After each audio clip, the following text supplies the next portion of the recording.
8 de março, hoje é celebrado o Dia Internacional da Mulher, dia de relembrar a história, as conquistas e a luta das mulheres que ainda continuam em um mundo com altas taxas de violência e também desigualdade. Confira na reportagem de Valéria Luzetti. Foi em 1975 que a ONU oficializou o 8 de março como o Dia Internacional da Mulher. A data foi escolhida em reconhecimento às mobilizações femininas que marcaram o início do século XX, como a greve de operárias têxteis em Nova York em 1908 e os protestos de mulheres na Revolução Russa de 1917. O objetivo era transformar o dia em um símbolo da luta por direitos, reforçando a importância da igualdade de gênero em todo o mundo. Desde então, o 8 de março se tornou um marco para lembrar conquistas e destacar desafios que ainda precisam ser superados. No Brasil, o movimento começou a se organizar na década de 1920, com destaque para Berta Lutz, uma das principais líderes da causa. A pressão das mulheres resultou na conquista do direito ao voto em 1932, marcando um avanço na participação feminina na política. Em 50 anos, a sociedade e o papel de nós mulheres dentro e fora de casa mudou bastante. Nesse novo cenário, a visão da justiça sobre o tema também é outra, como explica a advogada especialista em direito da família, Ana Beatriz Hirsch.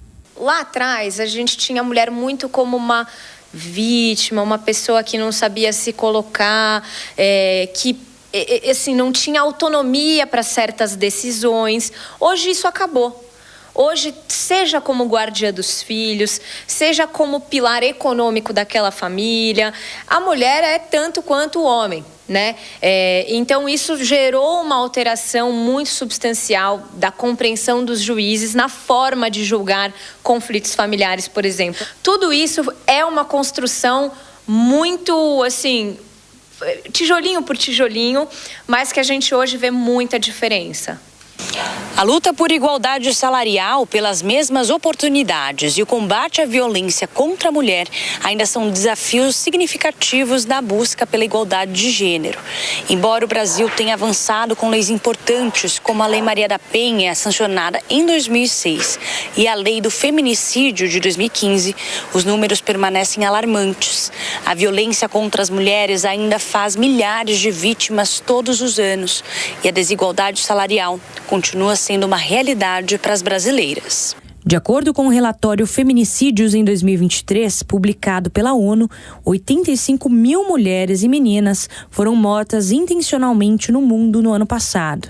Deste total, 60% foram assassinadas por um parceiro ou membro da família, o que equivale a 140 mulheres e meninas mortas todos os dias, uma vítima a cada 10 minutos. O Brasil segue essa triste estatística. Segundo o Fórum Brasileiro de Segurança Pública, o país registrou 1.463 casos de feminicídio em 2023, um aumento de 1,6% em relação ao ano anterior. Isso equivale a uma mulher assassinada a cada 6 horas. Além disso, o mais recente Anuário Brasileiro de Segurança Pública, divulgado em julho de 2024, revelou que mais de 1.200.000 mulheres sofreram algum tipo de violência em 2023. A jornalista Caroline Galhardo escapou da estatística. Ela é uma das pouquíssimas mulheres que sobreviveu a uma tentativa de feminicídio. Em abril do ano passado, ela quase perdeu a vida dentro de casa. O ex-namorado, Aleph de Souza Braga, que não aceitou o término do relacionamento, a golpeou várias vezes com uma faca. Caroline chegou a ficar internada e entubada. No final do mês passado, Aleph foi condenado a 25 anos de prisão em regime inicialmente fechado. Mas como ela mesma explica, as marcas vão além do corpo. É um sentimento, primeiro, de liberdade, né, e de justiça, porque realmente nós conseguimos, apesar de eu achar a pena baixa, nós conseguimos, né, condená-lo. Tantas outras mulheres morreram e não conseguiram a condenação de seus agressores. Então eu me sinto muito vitoriosa, mas ainda me sinto com uma pena baixa e com valor estipulado baixo. Porque é como se a minha vida valesse 50 mil reais, né? Como se tudo que eu passei, todos os dias de hospital, toda a luta para sobreviver, todas as fisioterapias, eu não senti ainda a minha face, como se só isso valesse 50 mil reais, né? Então, sim, acho que a justiça começou a ser feita, mas a gente ainda tem um caminho muito longo a trilhar para que isso não aconteça mais e para salvar a vida de outras mulheres. Mulheres têm agido e apoiado umas às outras no combate à violência de gênero, como explica a promotora de justiça Celeste Leite dos Santos, fundadora do Instituto Provítima. Segundo ela, em 3 anos o Instituto já ajudou milhares de mulheres que lutam por proteção e justiça. Eu acho que o ápice, realmente, o mais emblemático, foi o caso da farmacêutica Maria da Penha, que foi a primeira condenação do Brasil na Corte Interamericana de Direitos Humanos, justamente porque não houve uma diligência devida na investigação, apuração e punição desse caso, que culminou com a aprovação da Lei Maria da Penha, que é considerada uma das 3 melhores legislações do mundo. Houve uma pesquisa do Data Senado em que as mulheres ainda desconhecem o conteúdo da lei, elas não sabem exatamente como elas podem buscar ajuda, como que elas podem denunciar, e se denunciar, como fica a questão dos filhos, a questão patrimonial. Além da violência, a desigualdade salarial também persiste. A coordenadora da rede de jornalistas pretos, Marcele Chagas, reforça a importância de ter mulheres à frente de grandes projetos e ocupando altos cargos, inclusive quando o assunto abrange a diversidade. O que a gente já vê na sociedade, né? A gente já vem observando e que precisa ali de um trabalho conjunto de iniciativas para que a gente consiga mudar esse cenário, que é o que eu falei anteriormente. São as políticas das empresas como diversidade, não como uma pauta além, mas como algo estrutural das organizações, realmente favorecendo essas mudanças que fortalecem, que trazem inovação, que trazem mais fôlego para a empresa, de diferentes formas. Nós, mulheres, seguimos na luta por mais segurança, respeito e igualdade. 50 anos depois, o 8 de março continua sendo um marco nas conquistas alcançadas. Mas, acima de tudo, um lembrete de que a busca por direitos e justiça ainda não terminou. E para falar sobre esse assunto, nesse dia tão importante, né, a gente recebe agora a Fabiana Marques. Bom dia, Fabiana. Obrigada por aceitar aí o nosso convite, pela sua participação aqui ao Jornal da Manhã. Bom dia, Patrícia. Bom dia a todos que estão nos ouvindo. Aproveito para desejar um feliz Dia da Mulher para ti também. E é uma honra estar aqui mais uma vez com vocês para poder debater esse tema que nos é tão caro, né? Para todas nós, né? Tão caro que custa uma vida a cada 6 horas, né? A gente sabe que houve aí um avanço, mas ainda é preciso mais para a gente combater esse cenário. E agora dizer que as mulheres ainda não têm conhecimento ainda sobre a lei que as protege é um fato bastante importante, né? Porque conhecer e denunciar pode ajudar a salvar muitas vidas, né? Não, sem dúvida, Patrícia. Eu estava acompanhando aqui, né, a reportagem anterior e, de fato, por mais que a lei seja amplamente divulgada e, como bem colocado aqui na entrevista, é considerada a 3ª melhor do mundo em termos de proteção contra a violência doméstica e familiar, na verdade, conhecer realmente a lei profundamente ainda são poucas as pessoas, né? Normalmente mais nós, os operadores do direito, que de alguma forma atuamos com ela. Então ainda há muitas dúvidas, sim, das mulheres que são vítimas de violência doméstica e familiar, do que fazer, como agir, como fazer a denúncia, o que acontece após a denúncia, essa busca também, né, por um apoio psicológico, social, após, né, a denúncia também é muito importante. Essas redes de apoio são muito necessárias e precisam ser ampliadas também, para que realmente mais mulheres ainda denunciem, porque por mais, Patrícia, que nos assuste e muito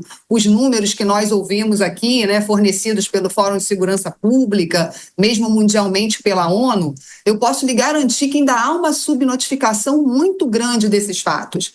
Então, esse número ainda tende, com o tempo, com o maior conhecimento da lei, dos seus direitos, ele tende, infelizmente, ainda a aumentar. A gente pode observar isso a partir da lei até do feminicídio, né, que está completando agora 10 anos, que foi a lei que veio exatamente para tipificar esse crime, né, de homicídio, mas cometido por essa questão de gênero com relação à mulher, cometido por um companheiro, um ex-companheiro ou alguém da família muito próximo. E antes esse tipo penal ele não existia. Na época foi um assunto até meio polêmico, porque ele tinha a mesma pena do que o homicídio, então muitos questionavam para que esse tipo específico do feminicídio, e eu sempre explicava que era exatamente para que a gente pudesse clarear e entender o quanto o feminicídio acontecia. Porque antes, muito dos feminicídios, ou seja, os crimes de assassinato de mulheres por questões de gênero, terminavam sendo categorizados como homicídio. Então, por isso, a gente também vê nesse inteirinho de 10 anos da lei um aumento, de certa forma, assustador, né? Como se colocou só em 2024 aqui, praticamente 1.500 feminicídios ocorreram. Se você olhar no primeiro ano de vigor da lei, né, entre 2015 e 2016, esse número era 1.600% menor. Aí as pessoas perguntam, mas espera aí, veio uma lei que aumenta a pena, que coloca o crime, chama a luz a esse crime e assim mesmo aumenta o número de crimes? Não, eles aparecem, eles estão sendo descortinados. E infelizmente eu acho que ainda podemos ter um aumento desse número com o passar dos anos, até através das políticas públicas, dos ajustes realmente da própria legislação em si, a gente conseguir de fato combater esse tipo penal, como tivemos agora, final do ano, o pacote do antifeminicídio, né, que também teve um aumento, inclusive, não só no crime de feminicídio, mas diversos outros crimes, como stalking, perseguição, cometidos contra as mulheres. Fabiana, e para além de Brasil, né, quando a gente fala do Dia Internacional da Mulher, a gente sabe que tem muito o que avançar ainda, né? Ainda que a gente tenha tido avanços por aqui ou por outros países que a gente conhece, tem muitos que ainda estão meio que numa zona de sombras, numa zona absolutamente ruim para as mulheres. Caso de alguns países africanos, onde você infelizmente ainda tem, por exemplo, a mutilação genital da mulher, em outros em que a mulher é tratada como segunda classe. Você consegue imaginar que a gente vai precisar do quê? De mais 50 anos para tentar pelo menos minimizar esses efeitos que a gente acompanha em outros países para além do Brasil, Fabiana?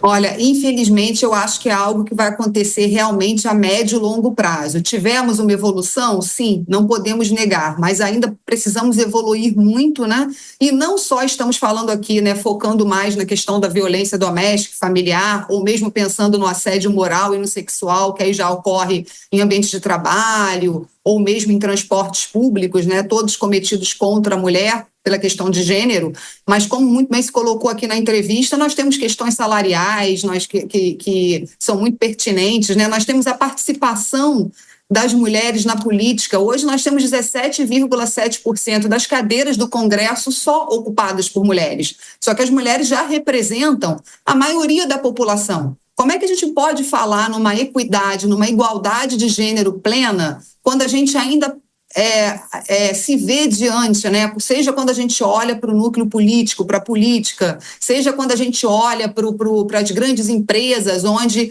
os presidentes das maiores empresas, aí não falo só do Brasil, do mundo inteiro, 5% só dessas cadeiras são ocupadas por mulheres. Onde é que está essa equidade, esse equilíbrio? E para realmente alcançar essa equidade em todos esses nichos, e ainda trazendo também outros recortes, como pensando em classe social e tudo, realmente pelo menos aí uns 50%, os 50 anos de muita luta pela frente para a gente realmente alcançar essa igualdade que a gente tanto almeja, na verdade, né? E vem lutando por ela. Participar dessa nossa análise, né, sobre esse debate, né, sobre o Dia Internacional da Mulher, os nossos comentaristas Diogo Luz e Jesualdo Almeida. Diogo, sua pergunta. Doutora Fabiana, bom dia, feliz Dia das Mulheres. Quando eu vejo nessa entrevista passada há pouco uma mulher que foi esfaqueada na sua casa porque resolveu terminar o namoro, eu fico pensando o que passava na cabeça desse homem, que ela era propriedade dele e podia fazer dele o que quisesse. E vi na manhã de hoje que alguns advogados estão dizendo que a lei da Maria da Penha dá brecha para proteger os acusados. Existe alguma falha na lei ou essa notícia está errada? Não, na verdade, a lei ela é uma lei muito boa. Eu não considero que ela exista para proteger os acusados. Óbvio que desde a sua criação, lá nos idos, né, de 2006 até agora, ela veio sofrendo diversas modificações e sendo aprimorada de acordo com a realidade, mas ela vem ao contrário, ela vem tendo um recrudescimento ainda maior. Em especial, ano passado, eu achei muito positivo o pacote antifeminicídio, porque ele veio para dizer, mesmo nos crimes de stalking, de injúria, de calúnia, quando eles são cometidos contra uma mulher, nesse contexto da violência de gênero, eles têm penas muito maiores a partir dessa mudança, na qual realmente você não tem uma condenação que, ao final, ela se transforma simplesmente numa entrega de cestas básicas, o que, de alguma forma, poderia fazer com que aquele homem, aquele ex-companheiro, enfim, aquele familiar cometesse o crime contando que não haveria uma justiça. Hoje nós ainda temos realmente punições muito mais severas, o que eu acho num primeiro momento necessário, e eu acredito que a gente vai começar a observar o reflexo disso e ainda uma melhora nessas questões, porque aí você tem, infelizmente, a punição como freio. O ideal é que nós não precisássemos dela, né, para conter esse tipo de crime na sociedade. Mas, infelizmente, nós ainda precisamos dessa repressão da existência da lei e dessa punição mais severa para conter esse tipo de crime, até que a sociedade como um todo se conscientize de que a gente já não vive mais o que se vivia enfim, nos idos aí dos séculos 17, 18, houve uma evolução social, hoje a mulher ocupa um espaço na sociedade igual e de equilíbrio com relação aos homens, seja dentro da esfera familiar, seja para fora, né, no ambiente de trabalho, e isso tem que ser respeitado e a mulher realmente tem que parar de ser objetificada. Infelizmente é uma questão cultural, secular, que vem sendo trabalhada, e não só pela parte, né, jurídica ou pela questão legal e pela punição, mas também pela própria educação em si, que aí eu acho que é algo muito mais amplo e muito maior, né? Onde esse tema já vem sendo tratado nas escolas, abordado cada vez com mais frequência. E eu percebo, né, enquanto professora, que hoje, e não sei se é a mesma visão dos senhores e das senhoras, é que hoje os mais jovens já têm uma consciência muito maior do que as gerações mais avançadas. Então, eu acho que a gente vai numa curva de melhora, obviamente gradual, até que isso não seja mais uma questão na nossa sociedade, mesmo que demorando, porque como a jornalista muito bem colocou aqui, ela ainda conseguiu uma punição com relação ao autor do fato, mas muitas não conseguem. E realmente você parar e pensar que a vida dela, né, foi avaliada em 50 mil, é muito pouco, é triste ouvir isso ainda. Então ainda temos que evoluir muito. Doutora Fabiana, se nós levarmos em consideração que a primeira Constituição do mundo que falou de igualdade de mulher com homem é em 1919, 100 anos atrás, que a nossa Constituição, a primeira que falou também de igualdade, de 88, 35 anos atrás, poucas gerações, mas que o único país no mundo que coloca a mulher numa condição de igualdade de espaço público ainda é a Suécia, eu acredito que esse fenômeno, então, da misoginia seja mundial. E ao passo que a Lei Maria da Penha protege contra a violência doméstica, a violência sexual e física, também protege outras violências que são pouco debatidas. A psicológica, a moral, a patrimonial e a violência no espaço público, a violência de gênero na política. Há duas perguntas que eu lhe faço. O que ainda falta para a gente implementar como política pública essa igualdade material, colocando a mulher em posição de igualdade nos espaços públicos? E de que forma falas como a mulher de determinado partido político sempre é feia e incomível ajudam a contribuir de forma negativa para essa valorização?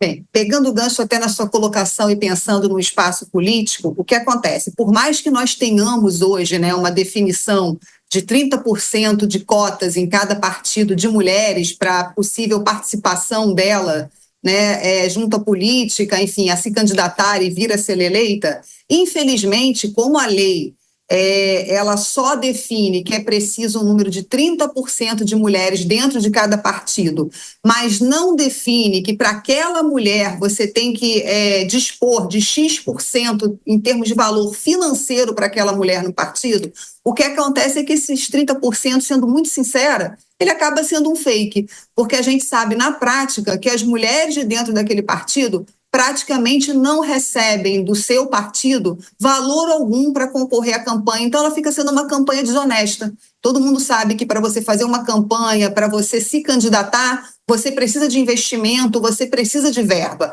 Então, não adianta, por exemplo, só dizer que os partidos têm que ter 30% de mulheres ali para se candidatar. Também é preciso agora ter um aprimoramento dessa lei para que se defina também um valor mínimo a ser destinado para cada mulher que está naquele partido, o que acaba acontecendo, infelizmente, aí fazendo um paralelo até do que acontece nas grandes empresas privadas, e que o valor é destinado aos homens, ao fim e ao cabo, para se elegerem, aqueles que já estão no partido há mais tempo, aqueles que já estão no comando há mais tempo, e aí você vai acompanhando as reeleições.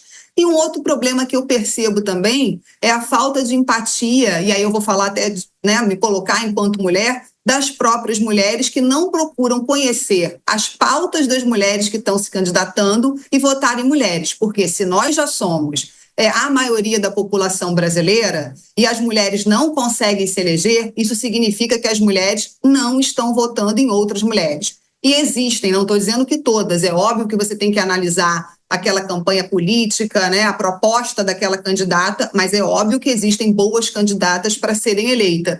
Então, até aproveito para pedir aqui às mulheres que nas próximas eleições procurem mais observar as candidatas nos seus estados e caso se encontrem, identifiquem com aquela pauta, confiem naquela candidata, optem e procurem votar em mulheres, para a gente começar a virar e sair desde 17,7% de ocupação das mulheres na Câmara e aumentar esses números. Por quê? Mais mulheres pensando o direito das mulheres dentro desses espaços, naturalmente nós teremos mais políticas públicas voltadas para as mulheres, e não estou querendo dizer com isso que não existam homens que não pensem nessas políticas. Claro que existe, mas só a mulher consegue sentir na pele, de fato, o que é ser mulher e falar das suas necessidades, das suas demandas adequadamente, É óbvio que há uma empatia, óbvio que os homens podem olhar, se juntam às nossas pautas, lutam conosco também, mas é necessária essa representatividade. Acho que a partir daí muita coisa vai mudar. Representatividade muito essencial, para essa luta aí. Obrigada, advogada criminal com quem eu conversei, Fabiana Marques, por trazer tantos esclarecimentos e enriquecer o nosso debate aqui hoje. Tenha um bom fim de semana. Muito obrigada para vocês também.